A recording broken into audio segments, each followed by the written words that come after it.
Celebrating the Miles Davis Centennial over the next 100 days, we are Miles 100 Radio, KSDS San Diego.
As Benny Carter and his early 1946 band, right before Miles Davis joined the band.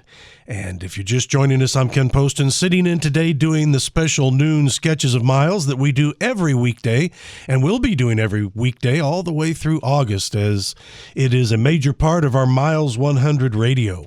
And we are going along somewhat chronologically and going through Miles Davis's career, playing a lot of rare recordings, a lot of interview segments, and really just every day adding a little bit more to the story.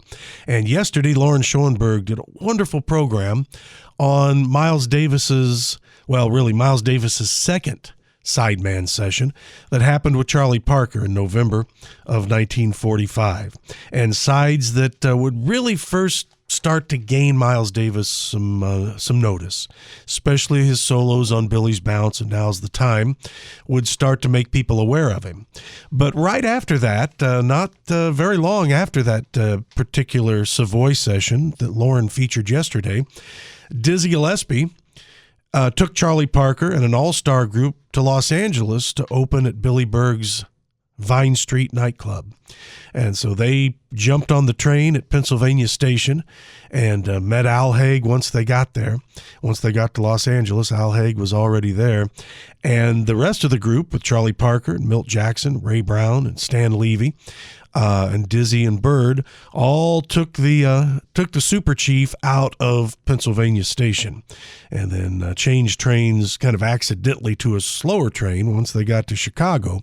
But nevertheless, they arrived in Los Angeles in early December of 1945 for their opening at Billy Berg's. So Miles, who had just made those sides with Bird, was left in New York. So in December of 1945, after Dizzy and Bird went to Los Angeles, Miles joined Sir Charles Thompson at Minton's Playhouse up in Harlem, and then took his family home to St. Louis for Christmas for the holidays. So Miles went home to St. Louis for Christmas, and Benny Carter, who we just heard, and from the same time period that we just heard, Benny Carter's band came through St. Louis on their way to Los Angeles. And Bird was wanting to catch up with Charlie Parker, or Miles, rather, was wanting to catch up with Charlie Parker, and Benny Carter hired him to join his band that was on their way to Los Angeles. So it worked out really well. Here is Miles Davis. I came out to Los Angeles to see how Bird was. I joined Benny Carter's band, and not Benny's band, Benny Carter's band, and I came out to see him, you know.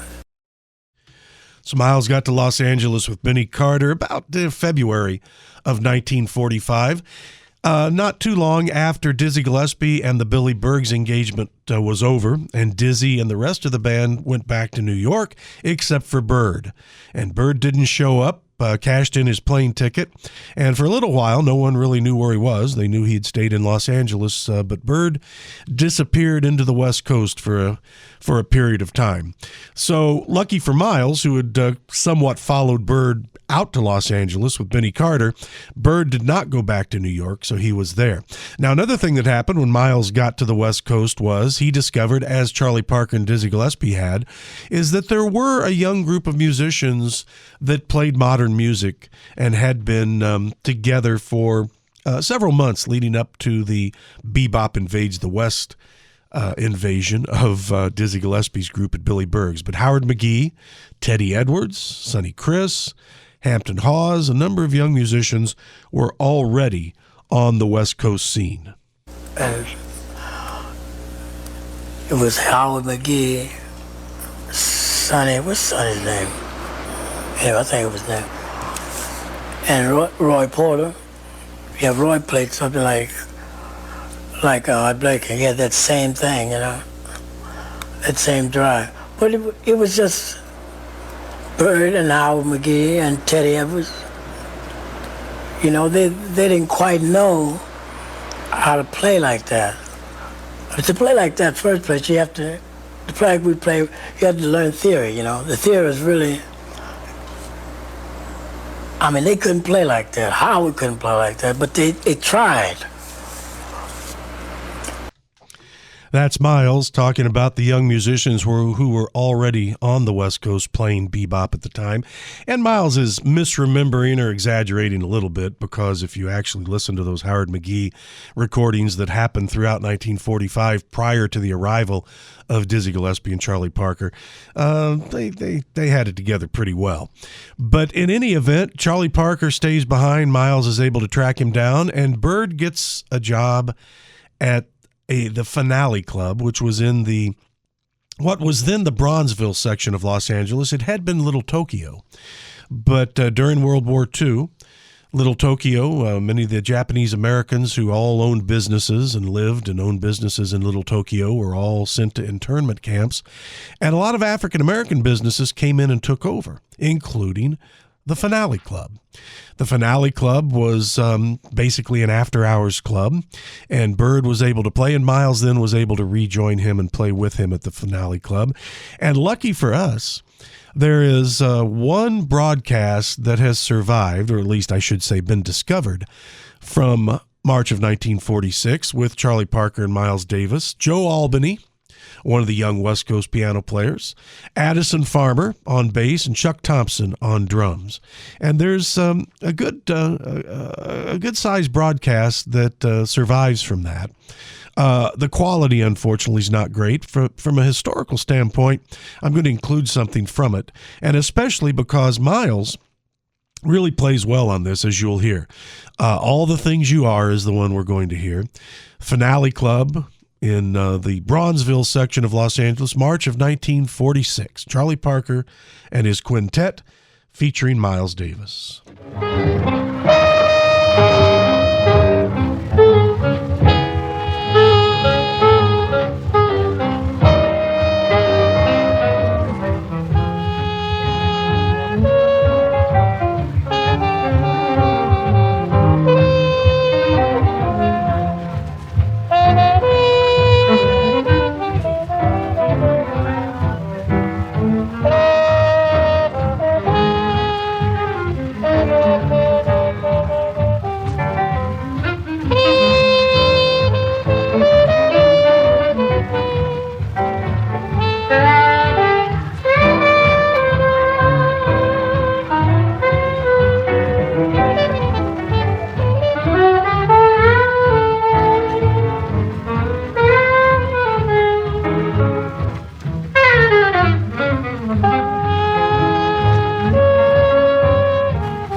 So there's Miles Davis featured with Charlie Parker's quintet at the Finale Club in the Bronzeville section of Los Angeles in March of 1946.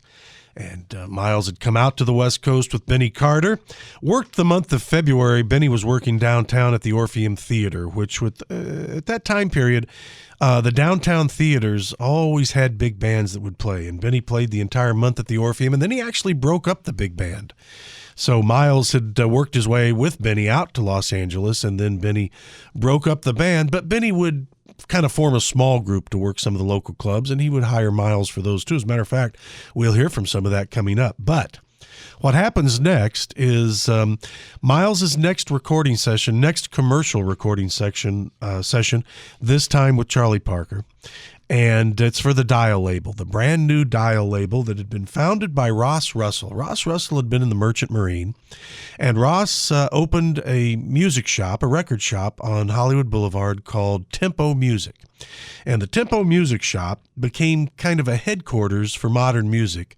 Ross kind of realized, there was the Jazzman record shop in Los Angeles, which kind of focused more on traditional jazz and swing. And then Ross, who had been a traditional jazz fan himself, but he went to Billy Berg's. He heard Charlie Parker and Dizzy Gillespie, and so he was sold. And he decided that the Tempo Music Shop should be the place that would feature the new modern music that was coming out. And in addition to that, he decided to form his own record label, as had been common with many of the record stores. Matter of fact, the Jazzman record store I just mentioned had their own label.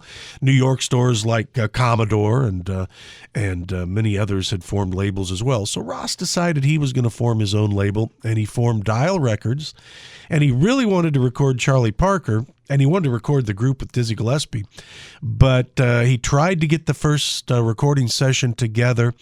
This is too long a story for right now, but it, with some difficulty before Dizzy went back to New York, he was able to get his first record date for Dial done, but Charlie Parker wasn't there because Charlie Parker disappeared. As I mentioned earlier, didn't go back to New York with the rest of the musicians and was not part of that initial Dial date. So Ross was kind of disappointed because it was really Bird that he wanted to record to begin with. But fortuitous as it was, one night Ross Russell said he was closing up the shop, Tempo Music Shop. He was closing up, and a saxophone player named Woody Isbell drove up in front, and he had Bird in the car, although Ross refers to it as having Bird in the short. But here's Ross Russell talking about what happened. So one night I was closing up, counting the cash and putting things away, and there was a tap on the door, and I went out to see what it was. I had the blinds down. I pulled the blinds up, opened the door, and it was Woody Isbell. He played alto sax, same as Bird. The usual "what's happening" were exchanged, and he said, "Hey man, I got Bird in the short, and he wants to talk to you." So he went and got Parker out of his roadsters parked at the curb, and they came in, and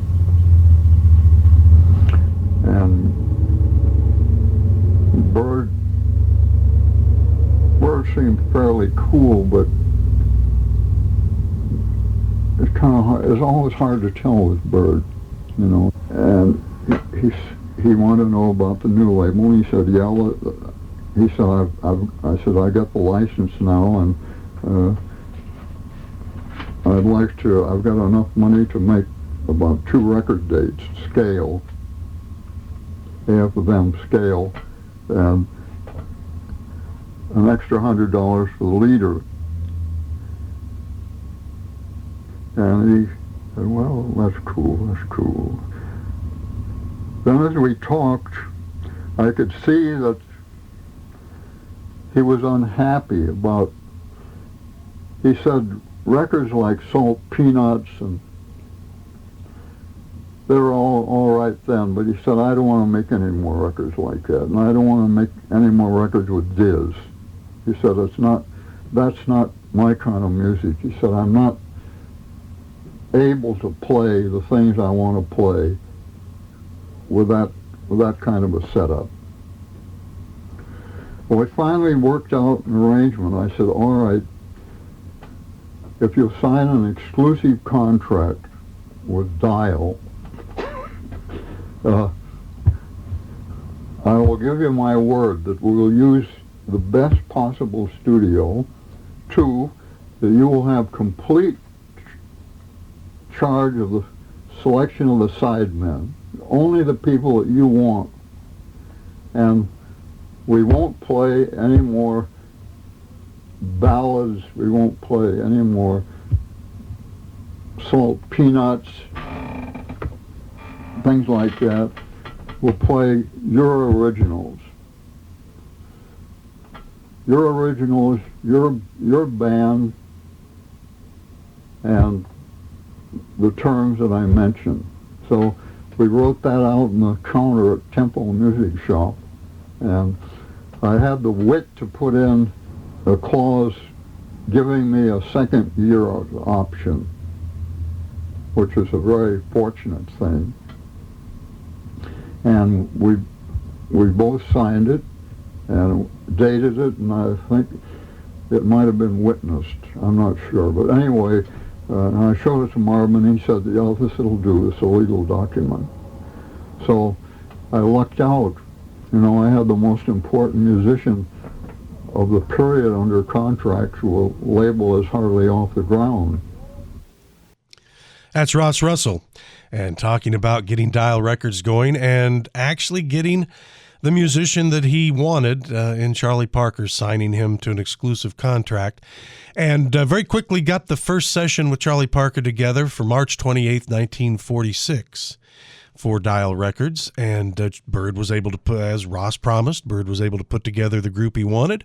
So the trumpet player is, of course, Miles Davis, Charlie Parker on alto, Lucky Thompson on tenor, who had made it out to the coast a little bit before this with Count Basie's orchestra and established himself in Los Angeles, Dodo Marmarosa, the outstanding young piano player on the scene, guitarist Arv Garrison, Vic McMillan on bass, and Roy Porter on drums. And Roy was one of the only guys in Los Angeles or on the West Coast at that time that really had adapted the new music, that had really followed after the East Coast musicians like Kenny Clarke and Max Roach and even Art Blakey that had helped to establish a modern jazz style as a drummer.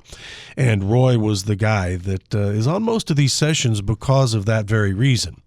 So this is the famous session that produced Moose the Mooch, Yardbird Suite, Ornithology, and Night in Tunisia. And as I'd mentioned, Miles was on the scene at the time. Benny Carter had broken up the big band, so Miles was free to do whatever he wanted, and makes this date with Charlie Parker, March of 1946. Here's Roy Porter talking about how this particular date and the music on it came about. So when he got ready, he happened to be staying with me at the Silverthorne Apartments for 2 or 3 nights.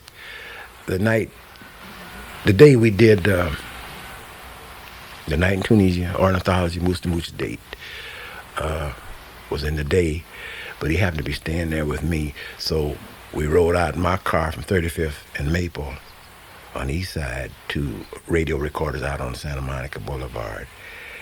And so he told me to make the records, and that was an honor to me. And while we was going out there, now I had never heard Yardbird Suite.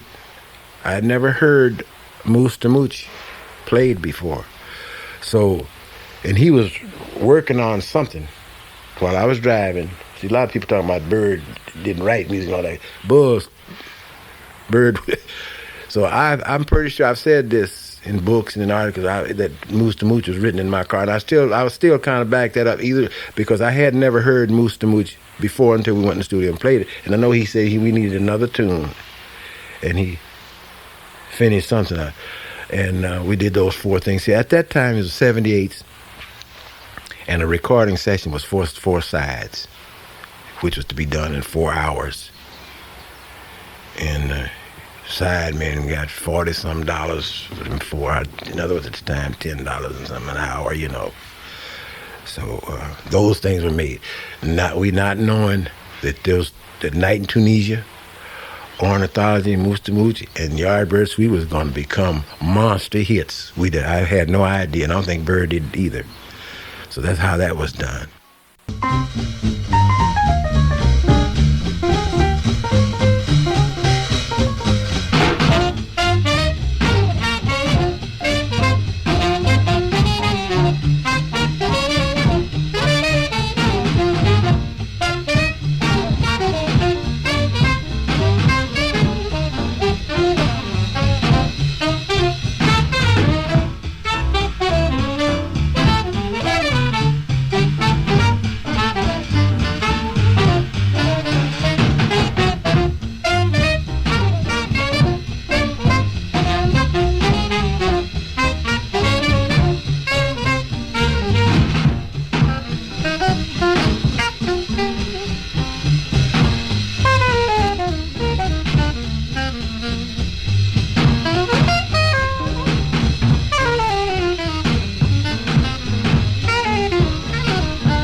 Ornithology be preceded by Yardbird Suite and preceded by Moose the Mooch, all from the Dial session. The first Charlie Parker Dial session, March 28th, 1946. And Ornithology, Ross Russell would put it out as both Ornithology and put out one of the alternate takes as Bird Lore.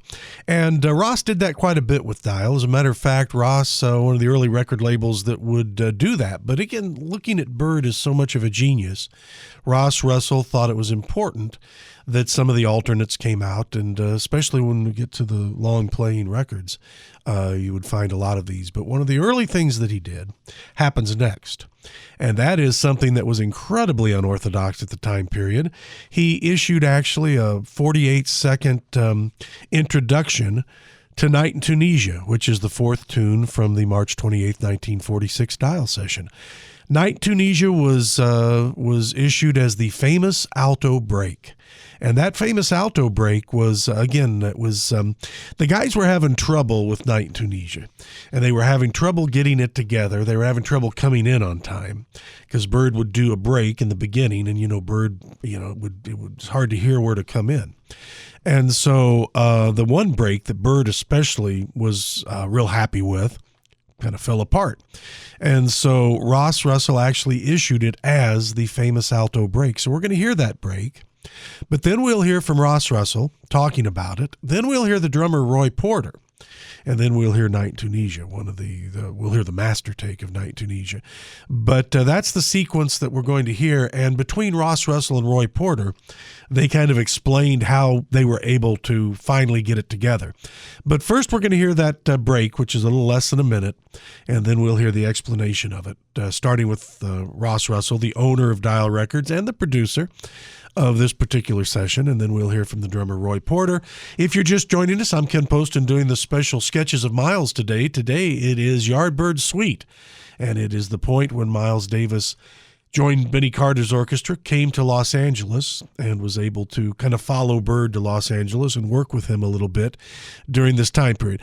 Miles was on the West Coast at that time for about 8 months or so, so it wasn't here all that long. But in the time period that he was on the coast, was able to do these things, and most notably this particular Dial session from March of 1946. So here is the famous alto break on Night in Tunisia.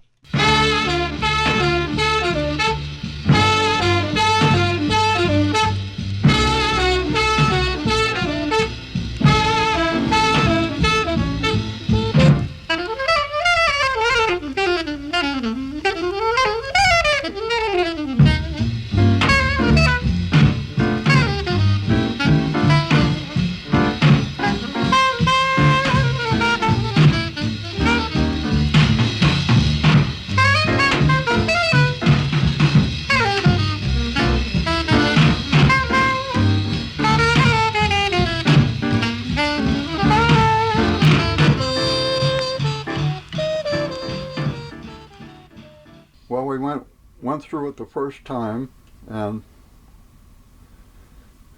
that's a kind of a difficult piece of music. And Miles was way off base. It took him maybe 5 takes to get it together at all, and then it wasn't right. But after we made the first take, that fantastic break, Bird said, "I'll never make that one again." Well, that's why I put out that excerpt. It's one of the most sensational minutes of recorded jazz. He said, "I'll never make that one again." Now in Tunisia, when there's a interlude where you get that da da da da da da da da da da till they get to the 4-bar break. That's 12 bars. When you get to the break, da da da da da da da, there's 4 more bars to be played. So it's a 16-bar thing altogether with the break that Bird made. But man, during that time, we had been used to rhythm section. That was Dodo Marmoroso, Vic McMillan, myself, and R.F. Garrison, which R.F. Garrison was not really a bebop player, not really per se. Because at that time, as you notice, most heavy, hardcore bebop players didn't want to be bothered using no guitar players if they wasn't cooking like a Barney Kessel or something, you know. So we were used to, I used to sit up and just make a break, you just feel it. But man, what he did on those 4 bars, everybody, we had a hard time coming back in. And so MDD, Miles Davis, said, "Well, look, okay, Bird," we tried it 2 or 3 times. So Bird said, Miles Davis said, "Well, okay, I'll tell you what I'll do. I'll go over here by the piano." And he put his finger in his ear and he said, "I'll bring my hand down when the 4 bars is over so you can come back in on the 17 bar right." And that's how that break was made.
There's Night Tunisia from March 28, 1946 for Dial Records. And Night Tunisia with Charlie Parker, Miles Davis, Lucky Thompson, the front line, Dodo Marmarosa, Arv Garrison, Vic McMillan, and Roy Porter, who we heard explaining how they were able to finally get usable takes of Night in Tunisia, all from March of 1946 when Miles Davis was in Los Angeles, as was Charlie Parker. Now, I mentioned earlier Benny Carter had disbanded the big band at the end of the Orpheum Theater engagement in February of 1946, but put together a small group of Los Angeles-based musicians that he would utilize for a variety of dates around this time period, including some Armed Forces Radio Service broadcasts, some V-discs, as well as some live broadcasts from clubs. Matter of fact, what we're going to hear next features Miles as part of this Benny Carter small group, Benny on alto with Howard McGee and Miles Davis both playing trumpet, Al Gray, who had come out with Benny at the same time Miles did, Al Gray on trombone, Britt Woodman, along with Bumps Myers on tenor, Sonny White piano, James Kennedy on guitar, Thomas Moultrie on bass, Percy Bryce on drums. And this comes just a few days after the Dial session. This comes from March 31st, 1946, from a club on Hollywood Boulevard called the Streets of Paris. Matter of fact, Howard McGee's group with Roy Porter and Teddy Edwards and all, they were working the Streets of Paris at the time that Dizzy Gillespie's group with Charlie Parker came out to work Billy Berg's. So Howard McGee and the guys were running over to Billy Berg's to hear Bird and Dizzy between sets and so on. So Roy Porter was part of that group as well. But that's the Streets of Paris. And at the time, there was a columnist in Los Angeles that wrote for the smaller newspaper called, and it was, the guy's name was Ted Yerxa, and he was known as the Lamplighter. And the old Lamplighter would tell you what was happening around town. Then there was a series of Lamplighter broadcasts where they would go to different clubs and do live broadcasts. And the Streets of Paris was a regular, as was Billy Berg's. I think this Streets of Paris broadcast is probably one of the Ted Yerxa Lamplighter shows, although I'm not 100% positive. But it probably is. Either way, March 31st, 1946, from the Streets of Paris. Miles Davis featured on this one, where you'll hear him. And it's Benny Carter's group with Just You, Just Me.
Benny Carter and his band. Jazz sessions on at the streets of Paris. It carries on till 6 o'clock.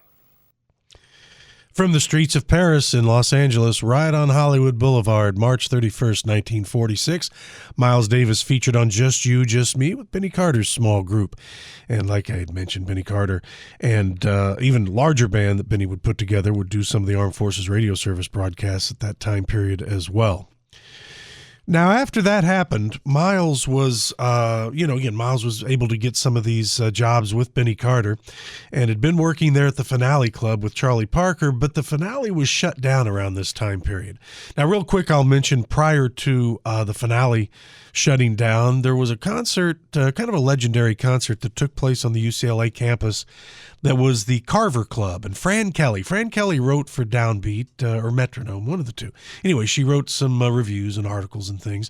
And then Fran Kelly put together this Carver Club concert that had Charlie Parker and Miles Davis and Herb Jeffries and just about everybody in town. And unfortunately, no recordings have ever turned up. I think she did two concerts. She did the first one at UCLA. I want to say the second one might have been at the Embassy Auditorium. But nevertheless, Fran Kelly's concerts that featured Miles, he was able to be featured on those as well. But like I said, unfortunately, no recordings. But that first one that happened on the UCLA campus happened on April 12th. Then the Finale Club was shut down. And there were lots of, Los Angeles was still very segregated in the mid-1940s. There were two musicians' union, the white musicians' union, the black musicians' union, and certainly it was much more difficult for African-American musicians getting hired for various jobs.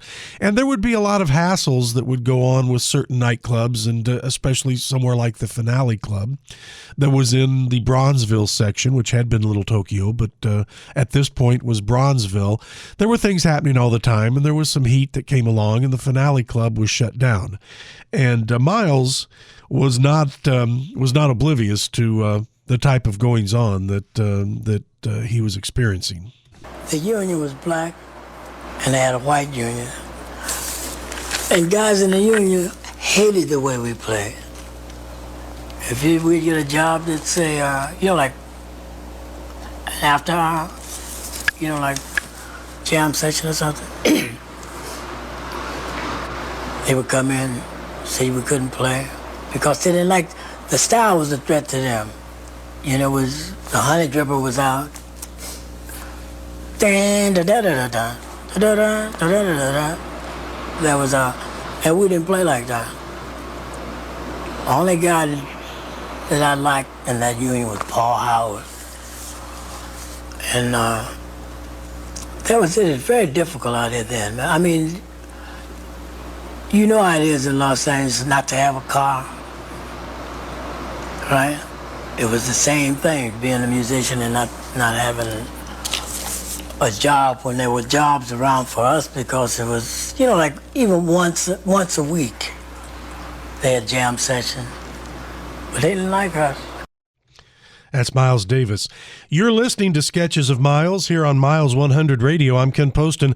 Been sitting in today doing this special daily Sketches of Miles, and every single weekday at noon, we will continue through Miles Davis's career. We got a few more minutes to go on this particular program, which features the time that Miles Davis came to Los Angeles in 1946 and spent a good part of 1946 in Los Angeles. And we've been hearing what he was up to while he was here, or while he was on the West Coast, I should say.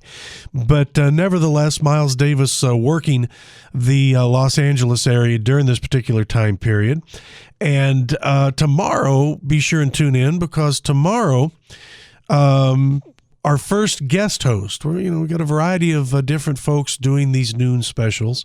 And tomorrow, our first guest host, which is the great jazz pianist Eric Reed. And tomorrow, Eric Reed will be taking us through Miles Davis in 1947. And we'll a lot more Charlie Parker and hear what Miles was up to in 1947. But we've got a little bit more of this 1946 period to bring you today. And Miles moved in at the time. Lucky Thompson, the great tenor sax player, had been on that dial date that we heard earlier, that March 1946 dial session. Miles moved in with Lucky Thompson, and they were hanging around the Central Avenue area quite a bit during this time period. And in July of 1946 is when Charlie Parker's next dial session happened, and that was the infamous Loverman date. Now, Miles was not on that date. That was Howard McGee. And that was the date where Bird was in bad shape and ended up afterwards kind of having a breakdown and would end up being sent to Camarillo State Hospital. Matter of fact, when he was in Camarillo, Miles Davis went up to visit him. So I went out to see Bird. He didn't say nothing. I stand there and look at him. He was on the prison grounds, Camarillo, and they had this fence. And they wouldn't let him out. They just said, if you stand outside, you can see him. And he was real dark. He about my color then, because he had the sun, but he didn't say nothing. So there's Miles Davis talking about trying to visit Charlie Parker at Camarillo after Bird was off the scene. So that would take Bird off of the scene for several months because he was at Camarillo for a number of months. And so Miles then started to work, was continuing to go around with Lucky Thompson. And as a matter of fact, about this time period, Lucky Thompson formed a big band. And they did some engagements and rehearsals, and also did some engagements at the Elks Auditorium on Central Avenue. Elks Auditorium on Central Avenue was a place that put on concerts quite regularly. They had an auditorium. A very famous recording session happened there that featured Dexter Gordon and Wardell Gray, and that was from the Elks Auditorium. But Lucky Thompson's big band, unfortunately, didn't record, but Miles was part of it at the time. And we're going to play you, again, part of this series is that we play you a lot of rare things as well as interview segments and so on and so forth. And we're going to play you one of those rare things right now that I doubt that anybody's ever heard, and it's actually that Lucky Thompson Big Band from 1946. And this was an acetate recording that I would imagine was made for press or purposes of hopefully maybe trying to sell the band, but it never happened. And I got this years ago from my old friend Harold Jovian. Harold Jovian had been Dorothy Dandridge's manager, and Harold was a writer for the, the Associated Negro Press, which was a major syndication out of Chicago. And Harold wrote for the Associated Negro Press and was a manager, like I said, of Dorothy Dandridge and others. And so he had this acetate disc, and I remember asking him, where he, and he didn't remember.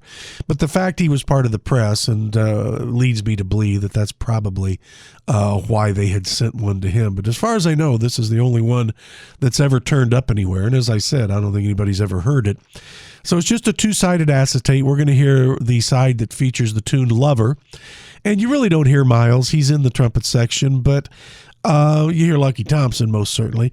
But I wanted to include it just because of the rarity of it. So we're going to play that for you right after this. We are Miles 100 Radio, broadcasting from San Diego City College, 88.3 FM, KSDS San Diego.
There's that unheard Lucky Thompson big band from 1946 that played at Elks Auditorium in Central Avenue in Los Angeles, and Lover.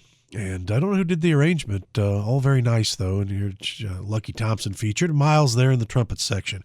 So Miles living with Lucky Thompson and also taking part in those Elks Auditorium sessions.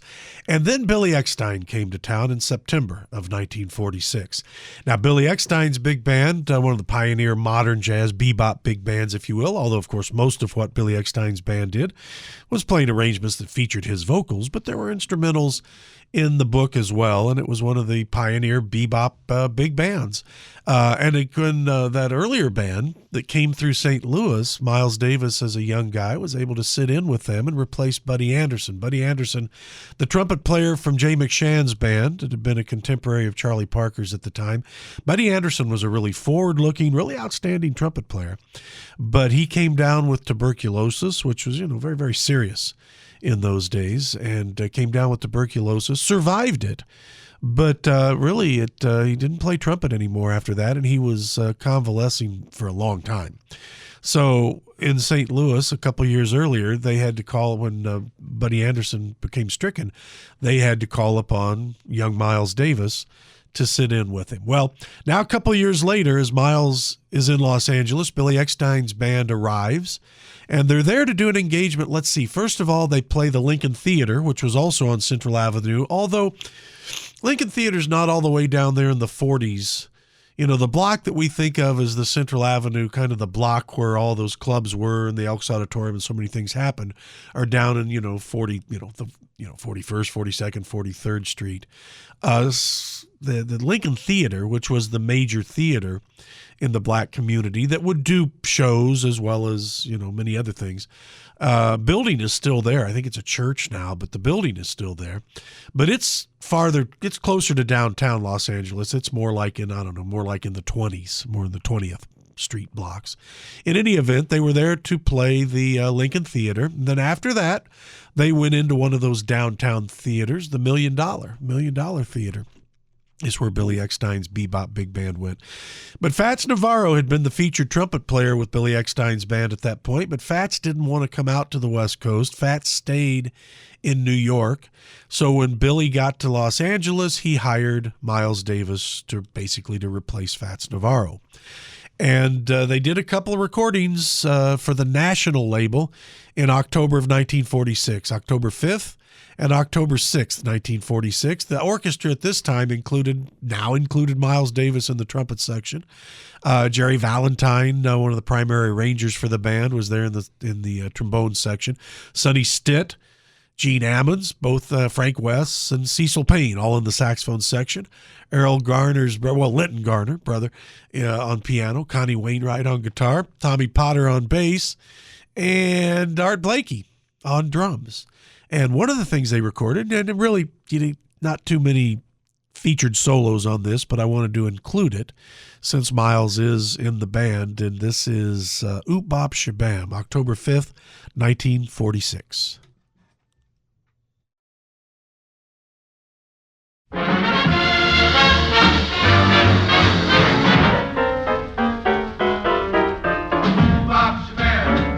fluke-em-up.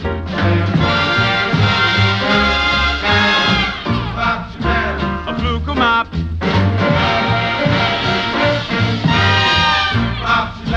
A fluke-em-up.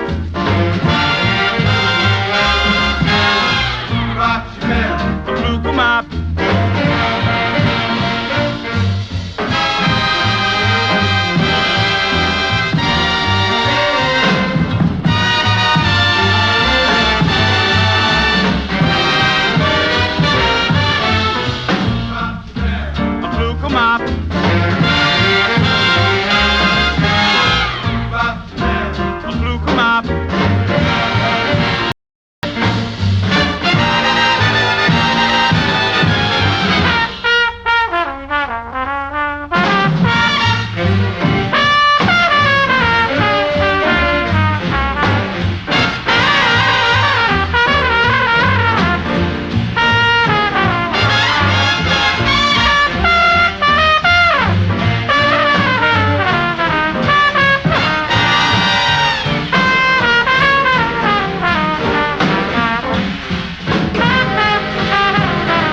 There's Billy Eckstine's big band with Oop Bop Shabam, recorded for the National label October of 1946. Miles Davis in the trumpet section. They finished out their engagement at the $1 Million Theater, and then Billy Eckstine's band hit the road to head back to the East Coast, and Miles went with them. And that finished up Miles's initial trip to Los Angeles. He would come back again in the early 1950s, and we will be featuring that trip to the West Coast when he plays at the Lighthouse in Hermosa Beach. That'll come up a little bit later on. Don't forget tomorrow, Eric Reed, the first of our illustrious guest hosts that are going to take part in Sketches of Miles. Eric Reed, the great jazz pianist Eric Reed, will be doing the program tomorrow featuring Miles Davis in 1947 when he gets back to New York from this trip to Los Angeles. But before, we're going to leave you with a couple of things, and that is a small group out of the Billy Eckstine Band that did a recording session on October 18th, probably for Eddie Laguna's Sunset label, but these were never issued originally. They didn't come out until many, many years later on the Black Lion label. But they were done. It was Eddie Laguna, and Eddie Laguna owned a label named Sunset, also did some work assisting Gene Norman when Gene started doing his Just Jazz concerts, but that didn't happen until 1947. So the Sunset label, likely these were recorded for that, but for whatever reason, they were never issued originally. There's one set of recordings, actually two sides, that feature vocalist Earl Coleman with a group out of Billy Eckstine's band, the group including Miles Davis, Gene Ammons on tenor, Miles on trumpet, Linton Garner, Connie Wainwright, Tommy Potter, and Art Blakey, with Earl Coleman's vocal on Don't Explain to Me, Baby. Then the female vocalist in the band, Ann Baker. and a lot of confusion about Ann Baker and also Anne Hathaway. But Ann Baker's what she went by at the time. Matter of fact, she's in that little short film that Billy Eckstine did around this time period. So Ann Baker then made a couple of sides. And we'll hear I've Always Got the Blues to finish things up. And once again, it's that same small group with Miles Davis and Gene Ammons. So we'll finish that up. Yardbird Suite, Sketches of Miles. I'm Ken Poston, been doing the program today. And like I said, tomorrow it's Eric Reed. So stay tuned. Also after these two, stay tuned. Larry Murray coming up. And we'll get in Count Basie, and we'll still celebrate our 1 o'clock jump. And then turn things over to Larry for the rest of the afternoon. But right now, here is Miles Davis featured with Earl Coleman and the small group out of Billy Eckstine's band with Don't Explain to Me, Baby.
You started off so nice. You made me say you're all I need. You started off so nice. You made me say you're all I need. But that didn't mean a thing.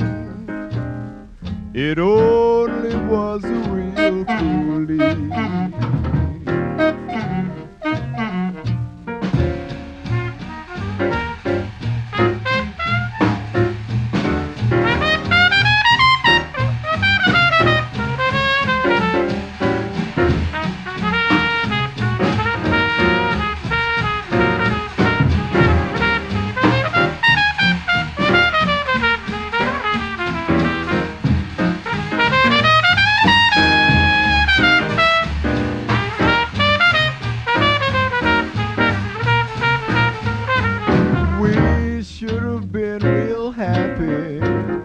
And live the life as lovers should. We should have been real happy and live the life as lovers should.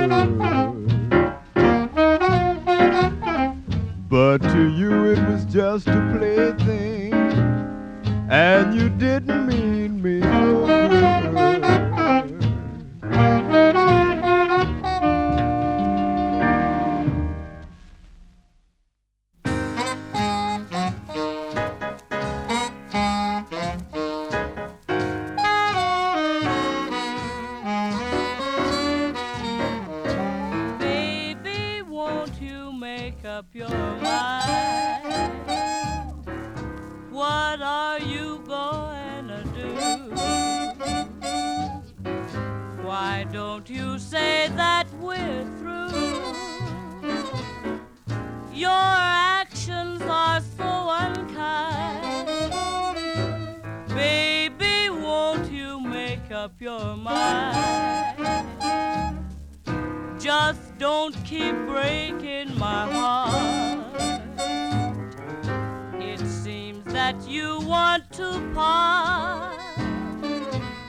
Tugging on my poor heartstring.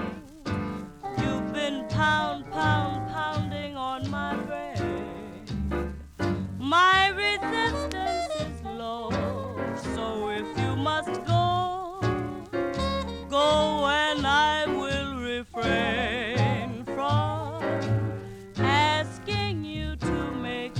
your mind.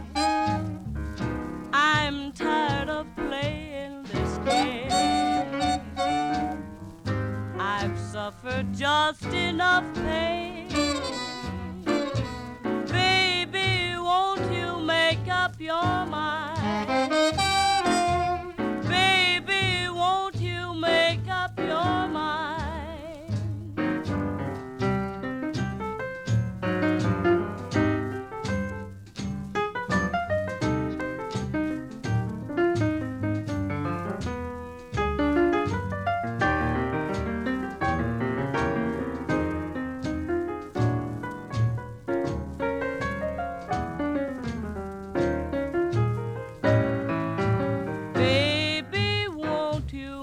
Up your mind. I'm tired of playing this game. I've suffered just enough pain. Baby, won't you make up your mind?